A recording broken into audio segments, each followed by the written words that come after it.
watu wameuawa, wamepotea, na sio viongozi wa Chadema. Wamepoteza viongozi wa Chadema, wakina Ali Kibao, Deonis Kipanya, wakina yule kijana aliyekuwa mwenyekiti wetu wa vijana hapa Temeke, na watu wa CCM. Amepotea Daniel Chonchori, amepotea balozi ambaye amekuwa katibu mwenezi wa CCM, na huyo bwana Jawadu anajua, amekuwa mkuu wa wilaya, amekuwa na vyeo vingi, amepotea. Na watu ambao wamefanya haya mambo ni serikali ya Rais Samia, ndio inatuhuma hizi.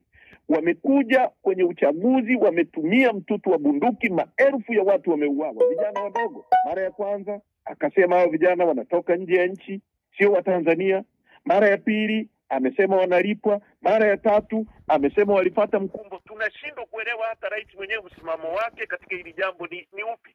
Ukimwangalia, ameunda tume ambayo wakina Stergomena Tax ambaye alikuwa waziri wake, unamwangalia Radhia Naima Msuya mdogo wake na katibu mkuu wa CCM Asha Rose Migiro, unawaangalia wengine wote, Profesa Ibrahim Juma ambaye sisi tunamlalamikia kwa kujaribu kuharibu mahakama na kukifanya chombo hiki kilichokuwa kinaaminika kisiaminike wakati wake. Hakuna mtu kutoka kwenye taasisi nyingine yoyote isipokuwa aidha watumishi wa serikali au watumishi wa serikali wastaafu. Sasa katika hayo uliyoyasema,